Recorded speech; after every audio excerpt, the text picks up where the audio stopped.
comme il le souhaite et comme il faut. Il sait ce dont on a besoin. Amen. Et on a pu tous ensemble le louer, l'adorer, et cela a réjoui son cœur. Amen. Et maintenant, on va partager ensemble sa parole. Là aussi, notre Dieu nous parle. Il veut nous apporter ce matin encore un bon conseil. Amen. Est-ce que vous le croyez? Amen.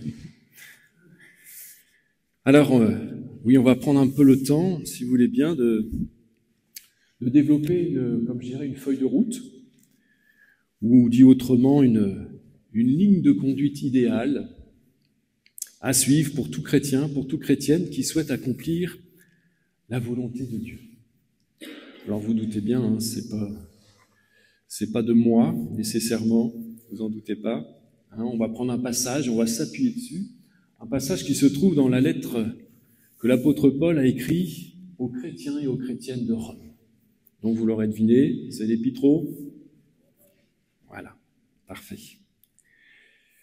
Alors c'est vrai que parfois on prend des textes sans forcément prendre garde au contexte. Mais il est important ce contexte parce qu'effectivement, il peut expliquer pourquoi telle ou telle chose a été écrite. Et là, il est important de comprendre que l'épître aux Romains, déjà, donc elle a une importance d'un point de vue théologique. Elle a joué un grand rôle pour l'Église de manière générale, mais aussi pour le protestantisme. C'est une épître très importante. Elle a abordé des thèmes de doctrine très importants, notamment le salut par la foi. Alors, l'Église de Rome, comme je vous le disais, c'est important de comprendre son contexte, a été vraisemblablement constituée d'hommes et de femmes, de juifs, qui ont été convertis au moment de la Pentecôte. Vous voyez un petit peu le contexte. Et donc, ces hommes et ces femmes sont revenus à Rome et ils ont constitué des assemblées, des églises. Dans le texte, dans cette partie de lettre, Paul nous décrit qu'il devait avoir à peu près cinq assemblées. Et il y a une particularité de cette assemblée, de ces chrétiens, de ces chrétiennes. C'est lui-même qui le dit, Paul, au chapitre 1, verset 8, c'est que les chrétiens de Rome étaient connus pour leur foi. On pourrait se poser la question, pourquoi les chrétiens de Fécamp sont connus à Fécamp? Il faudrait poser la question à ceux et celles que l'on peut rencontrer, peut-être dans la rue. On serait peut-être surpris, je pense, nécessairement. Alors oui, c'était des hommes et des femmes de foi. Alors pourquoi une lettre, me direz-vous? Pourquoi Paul leur a écrit, puisqu'ils étaient des hommes et des femmes de foi? Eh bien, Paul leur a écrit pour affermir ces hommes et ces femmes, dans un premier temps. Et puis, il faut savoir que Paul avait un objectif, c'est d'accomplir la volonté du Seigneur, et c'était d'évangéliser, notamment de partir vers l'Espagne. Et donc, il y avait un soutien à trouver auprès de ces chrétiens. Pour revenir à ce contexte, il faut savoir qu'au moment où ces écrits ont été mis en forme, il y avait un empereur sur Rome qui, il y en a eu plusieurs nécessairement, tous ont été marqués par plus ou moins de folie. Et c'est vrai que celui-ci, c'était Claude, il a, entre autres, expulsé les Juifs de cette ville. Alors imaginez, Fécamp, toute une partie de l'Église, par décision de l'administration, doit quitter la ville. Donc forcément, ça ferait quelques chaises en plus de vide, n'est-ce pas? Et c'est ce qui est arrivé. Donc tous les frères et sœurs juifs ont dû quitter Rome et donc ont quitté aussi l'Église. Il n'est resté que les frères et sœurs qui étaient non-juifs. Et puis cet empereur décédé, nos frères et sœurs non-juifs, ont profité pour revenir à Rome et donc sont revenus combler les rangs de ces églises, de cette église, de ces assemblées, et ça a apporté quelques tensions. Oui, c'est un petit peu le contexte qui est alors dans cette assemblée, dans cette église. Et là, Paul, à travers ses écrits, eh bien, on dirait, il remet les pendules à l'heure. Ça peut arriver. C'est comme avec les enfants, parfois. J'imagine que ça vous est déjà arrivé. Nécessairement, au bout d'un moment, au vu de certaines tensions, eh bien, en tant que papa et maman, là, on hausse un petit peu le ton. Et là, Paul, dans cette démarche, eh bien, il veut remettre chacun devant ses responsabilités. Aussi, il rappelle que juifs et non-juifs sont pécheurs aux yeux de Dieu. Premier point. Que juifs et non-juifs sont graciés par l'œuvre unique de Jésus. Deuxième point. Et qu'ils sont appelés à vivre dans l'unité. Alors, tout ça, c'est l'épître, la lettre aux Romains. Mais nous, ce matin, on va s'appuyer sur un passage qui est le chapitre 12. C'est le chapitre 12 que j'ai pris pour base de ce passage, de ce message ce matin. Et dans ce chapitre 12, Paul va développer un sujet que je trouve intéressant pour les uns et les autres, c'est la notion de don de soi et de sa pratique. Le don de soi et la pratique du don de soi. Ainsi, donc, on va prendre conscience ou se rappeler les uns les autres que le don de soi consiste à faire la volonté de Dieu, bien entendu, et que pour accomplir cette volonté, on a besoin de laisser Dieu renouveler notre intelligence. Vous êtes tous intelligents, nécessairement. Dieu nous a pourvus de l'intelligence. Mais oui, Monique. Mais il est important, mes frères et sœurs, c'est que Dieu rénove, chamboule, modifie cette intelligence pour que nous comprenions sa volonté et que nous puissions ainsi pratiquer ce qu'il nous appelle à pratiquer. Amen. Voilà un petit peu aussi le décor ce matin. Donc la première partie, je l'ai intitulée « Vivre pour Dieu et non plus pour soi uniquement ». Ça, c'est, on va dire, les premiers versets. Alors, on va prendre le temps. Je sais qu'il fait pas très chaud, mais on va prendre un petit peu de temps ce matin pour lire ce chapitre 12. Il y a 21 versets, si je ne me trompe pas. Mais on va prendre le temps de le lire. Je pars sur la version français courant.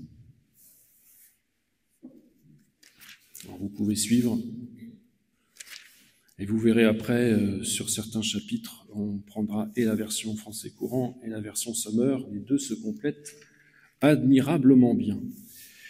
Et le titre, c'est « La vie nouvelle au service de Dieu ». Beau programme. Frères, puisque Dieu a ainsi manifesté sa bonté pour nous, je vous exhorte à vous offrir vous-même en sacrifice vivant, réservé à Dieu et qui lui est agréable. C'est là le véritable culte que vous lui devez. Ne vous conformez pas aux habitudes de ce monde, mais laissez Dieu vous transformer et vous donner une intelligence nouvelle. Vous pourrez alors discerner ce que Dieu veut, ce qui est bien, ce qui lui est agréable et ce qui est parfait. À cause du don que Dieu m'a accordé dans sa bonté, je le dis à vous tous, n'ayez pas une opinion de vous-même plus haute qu'il ne faut. Ayez au contraire des pensées modestes, chacun selon la part de foi que Dieu lui a donnée. Nous avons un seul corps, mais avec plusieurs parties qui ont toutes des fonctions différentes. De même, bien que nous soyons nombreux, nous formons un seul corps dans l'union avec le Christ et nous sommes tous unis les uns aux autres comme les parties d'un même corps. Nous avons des dons différents à utiliser selon ce que Dieu a accordé gratuitement à chacun. Si l'un de nous a le don de transmettre des messages reçus de Dieu, il doit le faire selon la foi. Si un autre a le don de servir, qu'il serve. Celui qui a le don d'enseigner doit enseigner. Celui qui a le don d'encourager les autres doit les encourager. Que celui qui donne ses biens le fasse avec une entière générosité. Que celui qui dirige le fasse avec soin. Que celui qui aide les malheureux le fasse avec joie. L'amour doit être sincère. Détestez le mal, attachez-vous au bien. Ayez de l'affection les uns pour les autres comme des frères qui s'aiment. Mettez du zèle à vous respecter les uns les autres. Soyez actifs et non paresseux. Servez le Seigneur avec un cœur plein d'ardeur. Soyez joyeux à cause de votre espérance. Soyez patients dans la détresse. Priez avec fidélité. Venez en aide à vos frères dans le besoin et pratiquez sans cesse l'hospitalité. Demandez la bénédiction de Dieu pour ceux qui vous persécutent. Demandez-lui de les bénir et non de les maudire. Réjouissez-vous avec ceux qui sont dans la joie. Pleurez avec ceux qui pleurent. Vivez en bon accord les uns avec les autres. N'ayez pas la folie des grandeurs, mais acceptez des tâches modestes. Ne vous prenez pas pour des sages. Ne rendez à personne le mal pour le mal. Efforcez-vous de faire le bien devant tous les hommes.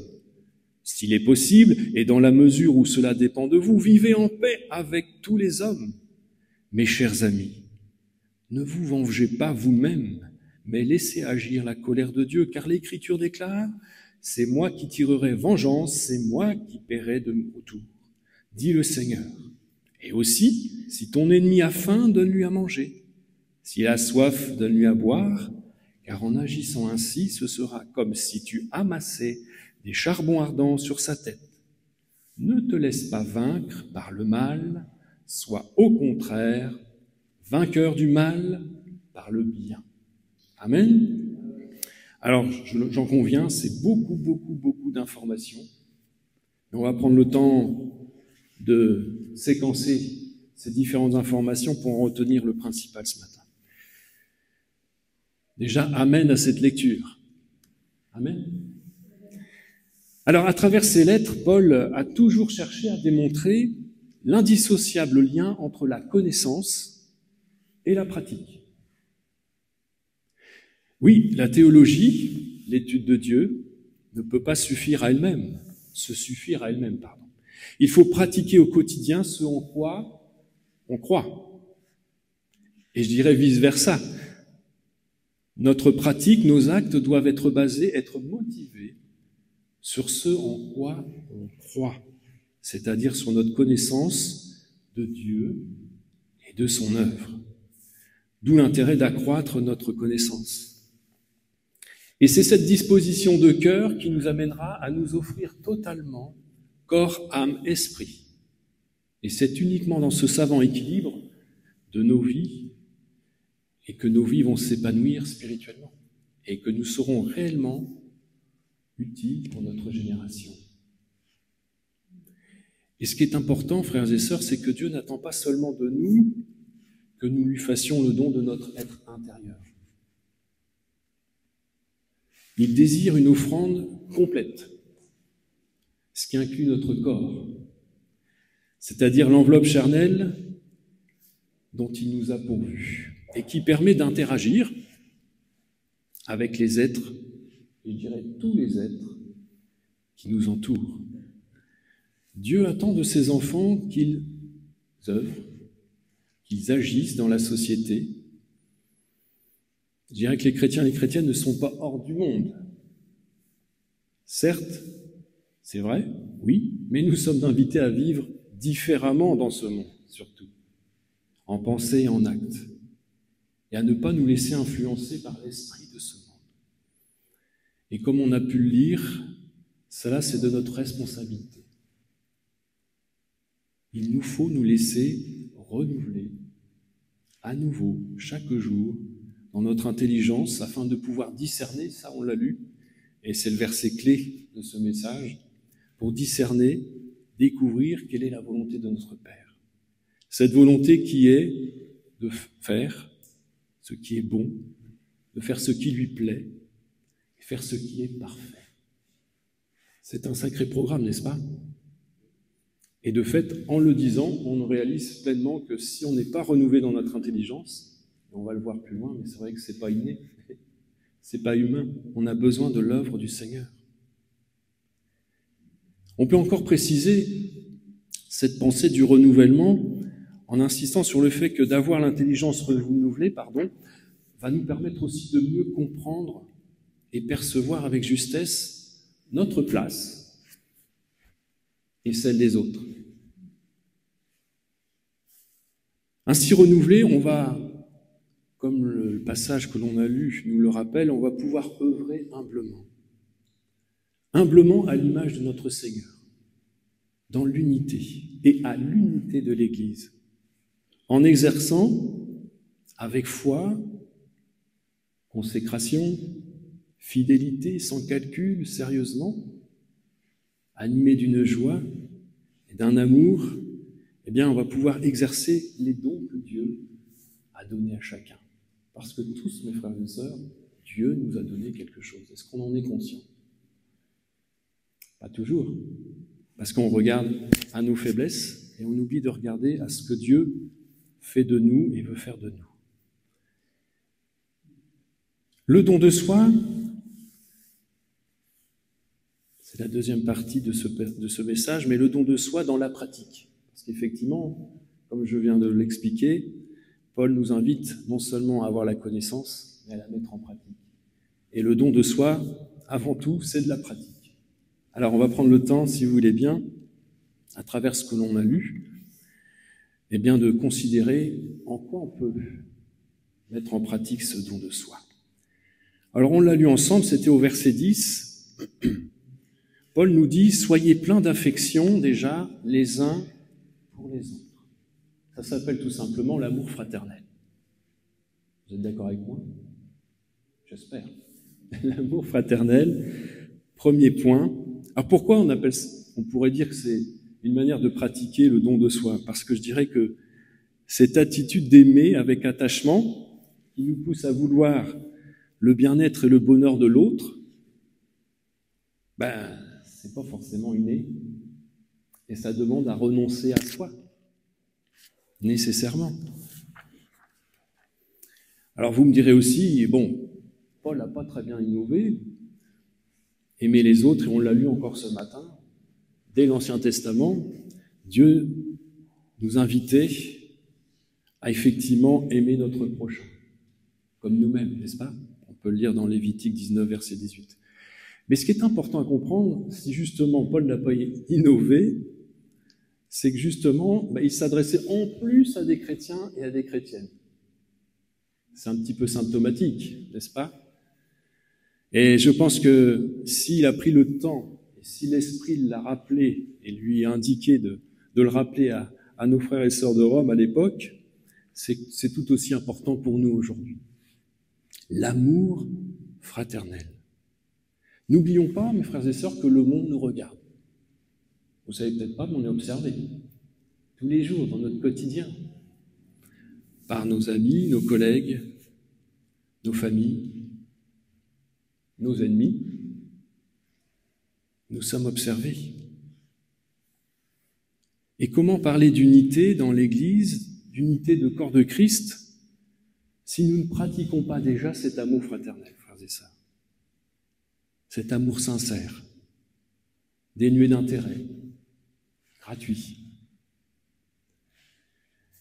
Et c'est dans Jean chapitre 13, versets 34 et 35, on va prendre le temps de lire aussi, qui nous rappelle que, c'est à la pratique de cet amour, frères et sœurs, que le monde doit reconnaître les chrétiens et les chrétiennes que nous sommes. Alors on va le lire ensemble. Jean chapitre 13, versets 34-35, il y a un texte que l'on connaît tous. « Je vous donne un commandement ». C'est même fort, c'est un commandement. Un commandement nouveau. Aimez-vous les uns les autres comme je vous ai aimé. Vous aussi, aimez-vous les uns les autres. À ceux-ci, tous connaîtront que vous êtes mes disciples, si vous avez de l'amour les uns pour les autres. Amen. Le don de soi et sa pratique. Je dirais la première façon de pratiquer le don de soi, de s'oublier, c'est de pratiquer cet amour fraternel au plus pur sens du terme. Amen. L'autre moyen de pratiquer le don de soi,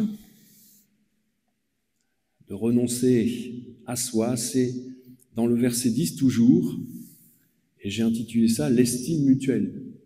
On va lire au verset 10, donc toujours de Romains 12.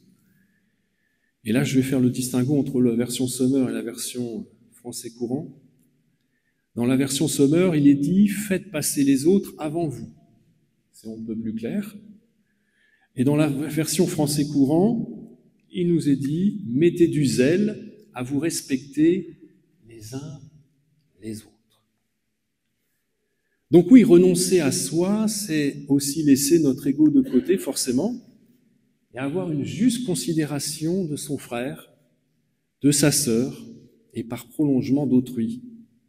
Et ce, quel que soit son parcours, son statut social, sa culture, son pays, sa fonction, sa couleur de peau, son quartier. Tant de choses, mes frères et sœurs, peuvent nous différencier. On a tous une histoire différente, familiale, mais il nous faut avant tout considérer l'autre, et quand je dis l'autre, je mets une majuscule, c'est pas péjoratif, comme une créature de Dieu avant tout. Comme une créature de Dieu. Aujourd'hui, force est de constater, quand on s'intéresse aux actualités, on est abasourdi de ce que la valeur d'un individu est devenue. C'est qu'il n'y a plus de valeur aujourd'hui. Un pauvre gamin se fait tuer pour un téléphone, et la liste est bien longue, c'est pas le but de ce matin, mais ce que je veux dire, c'est que le mal a atteint un tel niveau que la notion de la vie et le respect. Alors nous, chrétiens, frères et sœurs, nous avons cette responsabilité, en renonçant à nous, à estimer son frère, sa sœur, son voisin, quel qu'il soit, comme une créature de Dieu. De le considérer comme Dieu le voit et d'avoir du zèle dans cette notion du respect. Amen. Parce que oui, l'esprit de ce monde, comme je le disais tout à l'heure, il est basé sur l'orgueil, sur le fait qu'il faut écraser l'autre pour exister. Alors oui, Paul nous invite aujourd'hui, ce matin, à avoir du zèle, à être actif dans cette attitude de respect mutuel. Et je dirais même qu'il va un petit peu plus loin, mais on l'a lu au verset 16, il nous dit « Vivez en bon accord » ou encore « Ne vous prenez pas pour des sages ». Parce que forcément, si on se prend pour des sages, ça veut dire qu'on considère que d'autres ne le sont pas. Donc oui, le don de soi, dans cette notion du respect mutuel, c'est une façon de le pratiquer. L'ardeur dans le service, ça c'est au verset 11. Dans la version Sommer, il nous est dit « L'ardeur, de petits points, n'hésitez pas. L'esprit, de petits points, soyez bouillant. Le Seigneur, de petits points, de bons serviteurs. » Et dans la version français courant, qui est peut-être plus comment dirais-je, limpide, « Soyez actifs et non paresseux, servez le Seigneur avec plein d'ardeur. » Et quel que soit son âge, je rajoute, parce que le Seigneur nous attend tous dans ce service, dans cette notion de servir avec ardeur. C'est-à-dire qu'ici, Paul, comment dirais-je, il nous rappelle l'importance du comment. Du comment sur le fond, c'est-à-dire il nous invite à être bouillonnant de l'esprit, c'est-à-dire qu'il faut avoir une vie d'esprit, mes frères et sœurs. Il nous faut être remplis du Saint-Esprit, bouillonnant de l'Esprit de Dieu.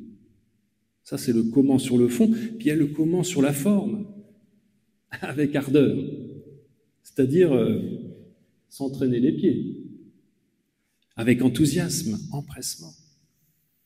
C'est important. C'est important. Et forcément, cette façon du comment sous-entend qu'il nous faut être renouvelés dans notre intelligence, frères et sœurs, quotidiennement, pour comprendre eh bien, cette notion de service et la comprendre, mais de pratiquer ce service avec entrain et efficacité. C'est sûr que vivre pour soi nous poussera toujours, frères et sœurs, à la paresse, à la disette spirituelle. Et c'est clairement pas la volonté de notre Seigneur. C'est clairement pas la volonté de notre Seigneur. Oui, le don de soi, dans la pratique, nous amène à servir avec ardeur, animé du Saint-Esprit qui bouillonne et qui doit bouillonner dans nos êtres aux uns et aux autres. Pourquoi ? Parce que la moisson, elle est grande. On connaît ce texte. La moisson est grande, mais il y a peu d'ouvriers. C'est dans Luc 10, verset 2. Oui, la moisson, ce sont ceux qui ont encore besoin d'entendre, qui ne connaissent pas Dieu, mais c'est aussi les bénédictions. Enfin, on peut y mettre un certain nombre de choses. Mais c'est qu'il faut comprendre, pour qu'il y ait moisson, Dieu demande que nous soyons des hommes et des femmes qui coopérions et qui travaillons avec lui. Je ne sais pas si on réalise pleinement cette place que Dieu nous donne. Finalement, il pourrait faire tout seul, mais dans son choix, dans sa volonté, il nous fait participer à son œuvre. C'est ça qui est magnifique. Et pour qu'on y soit pleinement actif, il nous faut effectivement être dans cette notion du don de soi et de la pratique du don de soi, et donc d'être des servantes, des serviteurs qui œuvrent avec ardeur. Autre point, dans la pratique du don de soi, c'est cette notion de joie et d'espérance. On le lit au verset 12, dans la version Sommer, voici ce qu'on peut lire, « L'espérance, qu'elle soit votre joie ». Et dans la version français courant, « Soyez joyeux à cause de votre espérance ». Alors on a tous des caractères bien différents. Ça fait une particularité des êtres humains, et c'est tant mieux. Et c'est vrai que certains sont naturellement joyeux. Mais même ceux-là, parfois, au vu de situations personnelles ou autour d'eux, situations malheureuses, ça ne peut pas empêcher qu'ils soient tristes, mélancoliques, malgré leur caractère joyeux. Ici, Paul nous appelle à passer à un niveau supérieur.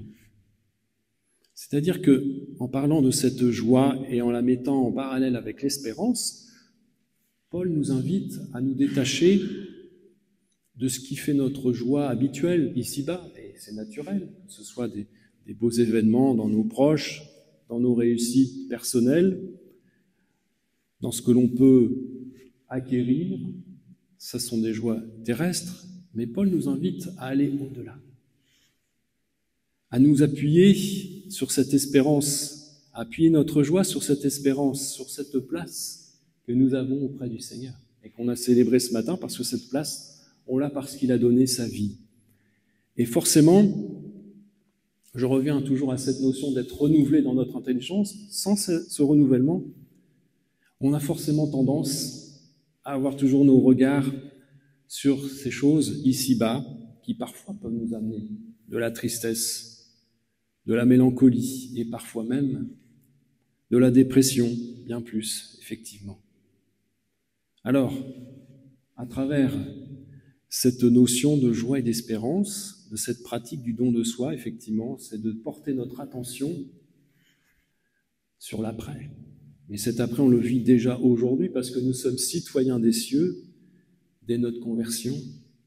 Jésus nous a préparé une place et c'est sur cette joie que nous devons baser nos vies chaque jour. Pratique le don de soi, ça se joue aussi au verset 12 dans la notion de l'endurance dans l'épreuve. Sujet moins évident. On va le lire ensemble au verset 12. Dans la version Sommer, voici ce qu'il est écrit. « L'épreuve qu'elle vous trouve plein d'endurance. » Et dans la version français courant, c'est « Soyez patients dans la détresse. » Je dirais que c'est un sujet ô combien douloureux. Alors c'est vrai que quand on n'a pas connu, et je m'estime dans cette situation, de grandes épreuves, la maladie, ou tout autre drame de l'existence, c'est vrai que je ne suis pas forcément bien placé pour vous en parler. Et c'est vrai que même parfois, je reconnais que face à des situations, je ne sais pas vous, mais de désespoir, que ce soit d'amis, de proches, parfois on a les mots qui nous manquent. Et c'est là où Dieu, effectivement, est là pour nous aider à être animés du Saint-Esprit pour avoir ces bonnes paroles. Mais par rapport à cette endurance dans l'épreuve, c'est vrai que quand je faisais ce passage, je me retrouvais un petit peu à sec, comme on dit. Mais en réfléchissant bien, je me suis dit que, en fait, Paul, à travers ces quelques mots tout simples, il veut nous stimuler, nous inviter encore à nous laisser renouveler dans notre allégeance pour saisir ce dépassement de soi dans l'épreuve. Il nous invite à saisir que Dieu nous donne cette capacité à voir au-delà de l'épreuve, qu'elle soit physique, morale, spirituelle. Et seule la force du Saint-Esprit, de sa présence, de l'amour de Dieu peut permettre cela. Et je suis certain que si j'interrogeais certains d'entre vous qui, eux, ont traversé de grandes épreuves, vous pourriez témoigner qu'effectivement, par la présence du Saint-Esprit, par cette notion de l'amour de Dieu, eh bien, vous avez eu cette endurance, cette patience dans l'épreuve. Et pour nous, pour l'Église, je dirais, ça doit être aussi un sujet de prière. Il faut savoir, mes frères et sœurs, prier pour ceux qui sont éprouvés, que nous ne puissions pas rester à côté, mais comme on l'a lu tout à l'heure, et on nous l'a rappelé sur l'amour fraternel, ça en fait partie, mais de pleurer avec ceux qui pleurent, on va le voir après, mais il nous faut prier pour ceux qui traversent ces épreuves, que Dieu leur donne la force de patienter.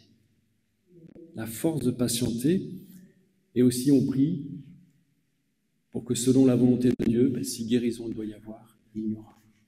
Mais que dans l'épreuve, quelle qu'elle soit, eh bien, les uns et les autres, nous soyons animés de cette force, de patienter dans la difficulté et l'épreuve. Vous dormez? Pas encore? Ça va? C'est un petit peu long ce matin, c'est vrai. Mais c'est vrai qu'il y a plusieurs sujets et c'est important, me semble-t-il. Le don de soi et sa pratique. Elle s'applique dans cette notion que nous sommes appelés, frères et sœurs, à être des intercesseurs. Et ça, on le lit au verset 12, toujours de Romains, chapitre 12, verset 12. Dans la version Sommer, il est dit « La prière, qu'elle soutienne votre persévérance ». Et plus simplement dit dans la version français courant, « Priez avec fidélité ». Donc oui, vivre pour Dieu sous-entend que nous entretenions une communion avec lui. Prier, vous êtes d'accord avec moi, frères et sœurs, c'est parler à Dieu, en toute simplicité. Et pourtant, on peut se poser la question les uns et les autres, quel temps je consacre à cet échange? Quel soin je mets à entretenir ce lien avec mon Dieu? Alors je prends cette image, c'est vrai que dans l'union, dans l'équilibre d'un couple, alors c'est un vieil ours qui vous parle, parce que ma femme elle va me regarder, mais la notion de communication, c'est important. On va avoir des discussions ce midi, mais je le dis en toute transparence, c'est important. Il faut communiquer. Et je dirais qu'il en est de même avec le Seigneur. Négliger ce point risque de favoriser notre éloignement avec le Père Céleste. Alors peut-être que tu es dans cette situation aujourd'hui parce que peut-être qu'un jour Dieu t'a parlé justement dans ce moment de prière ou peut-être dans une lecture et Dieu t'a peut-être repris, a peut-être appuyé sur un point un point très particulier dans ta vie à régler, et du coup, tu n'es plus trop enclin à prendre du temps. Je prends cette image, alors je ne sais pas vous, mais je vais parler de mon couple, mais en tant que jeune marié, au début, c'est vrai que parfois, on n'était pas toujours d'accord, et ça pouvait amener à, effectivement, rester chacun de son côté, parce que personne ne voulait démordre. Ça pouvait durer 1 semaine, 15 jours, voire plus. Ça vous est jamais arrivé? Ah bah non, c'est qu'à moi alors. Non, je pense pas, mais ceci étant dit, je dis ça sous la forme de plaisanterie, mais effectivement, au bout d'un moment, parce que chacun avait raison nécessairement, vous ne voulez pas plier, et du coup il n'y avait plus de communication, donc forcément, le temps aidant, on reconnaît quand on a tort, il faut, et ça nous a amené forcément à nous réconcilier, mais ce que je veux dire, avec Dieu, parfois on est comme ça. Dieu nous dit quelque chose, ça fait mal, parfois ça fait très mal, et du coup, on ne veut plus prier, on ne veut plus prendre de temps parce que Dieu n'est pas gentil avec moi, il me dit ce qui ne va pas, il me dit ce qu'il faut faire, et j'ai pas envie. Je résume un petit peu rapidement, mais si c'est ton cas, mon frère, ma sœur, considère que si Dieu te demande quelque chose, si Dieu met le point sur quelque chose, c'est que lui, il veut ton bonheur, il veut ton bien, et il sait que ce problème qui est à régler, c'est pour ton bien. Alors reprends cette communication avec lui, reprends cette communion, reprends ce moment de prière avec ton Dieu, parce qu'il compte sur toi pour, accomplir sa volonté dans ta famille, dans ton travail, au sein de l'Église. Il a besoin de toi. Et si tu continues à rester sur ta position du vieil homme, de la vieille femme, mais ce n'est pas la volonté de Dieu. Il veut que tu ailles de l'avant, que tu progresses. Alors reprends, c'est un encouragement ce matin, reprends cette communion. Tu dois être un intercesseur et c'est un renoncement à soi, forcément, parce que tu n'as pas raison. Dieu, il a raison et il veut que tu ailles plus loin. Autre point, le don de soi et dans sa pratique, cette notion de solidarité et d'hospitalité. Ça, on peut le lire au verset 13, dans la version Sommer, « Les besoins de ceux qui appartiennent à Dieu, soyez-en solidaires, toujours prêts à pratiquer l'hospitalité. Venez en aide à vos frères dans le besoin et pratiquez sans cesse l'hospitalité. » Donc ça, c'est une notion que l'on connaît tous, qu'on a tous forcément entendue plusieurs fois en prédication, mais dans nos lectures quotidiennes. Mais c'est vrai, sommes-nous réellement attentifs aux besoins de nos frères et nos sœurs dans l'Église et dans l'Église du monde entier? Sommes-nous animés sans cesse de cet esprit de solidarité, d'hospitalité? Allons-nous au-delà de nos propres intérêts? La générosité de notre Seigneur se trouve-t-elle dans nos cœurs, nos actes? Je pose la question, je me la pose. Alors oui, Seigneur, renouvelle mon intelligence pour que je comprenne et applique ta bonté envers tous. C'est important et ça fait partie de cette notion du don de soi, de ne plus regarder uniquement nos propres intérêts, de considérer ceux qui sont autour de nous et d'aller dans la pratique à être solidaires entre nous déjà, mettre en application l'hospitalité, entre nous déjà, mais aussi avec tous ceux que Dieu met autour de nous. Autre point, dans la pratique du don de soi, sachons bénir. Ça, c'est le verset 14. Demandez à Dieu de faire du bien à ceux qui vous persécutent. Oui, demandez du bien pour eux, ne demandez pas du mal. Et dans la version français courant, c'est demandez la bénédiction de Dieu pour ceux qui vous persécutent. Demandez-lui de les bénir et non de les maudire. Pas facile, hein? Pas facile. Mais il nous faut comprendre que vivre pour Dieu et non pour soi, c'est rendre pleinement gloire à Dieu. Bénir son ennemi, ça revient forcément à glorifier Dieu plutôt que sa chair. Notre chair, elle va plutôt nous appeler à nous venger, comme on a pu le lire. Et d'ailleurs, c'est ce que précise Paul dans sa pensée du verset 17 au verset 21. Et j'aime bien cette façon de mettre un point final sur cette notion de faire du bien pour ses ennemis, mais en règle générale de cette notion du bien et du mal. Et je trouve qu'il faudrait graver ce verset entre autres ce verset dans nos cœurs. Ne te laisse jamais dominer par le mal, au contraire, sois vainqueur du mal par le bien. C'est beau ? Et c'est une réalité, il faut que ce soit une réalité pour chacun d'entre nous. Le dernier point, toujours dans cette notion du don de soi et de sa pratique, c'est au verset 15. Dans la version Sommer, il nous est dit « Partagez la joie de ceux qui sont dans la joie, les larmes de ceux qui pleurent. » Et dans la version français courant, « Réjouissez-vous avec ceux qui sont dans la joie, pleurez avec ceux qui pleurent. » Alors ça rejoint un petit peu ce qu'on a vu tout à l'heure, mais je dirais que ce passage nous parle de l'attention. L'attention que l'on porte à l'autre. Et ça, c'est encore une attitude qui n'est pas forcément innée. Cette démarche doit nous amener à nous détacher de notre manière de voir, à laisser notre moi de côté et de nous mettre au niveau de l'autre. Ça, c'est pas toujours simple. Je ne sais pas si vous voyez ce que je veux dire, c'est qu'effectivement, on vient toujours avec son historique, sa façon de penser, sa façon de voir, mais il faut savoir nous mettre au niveau de l'autre, à l'écouter,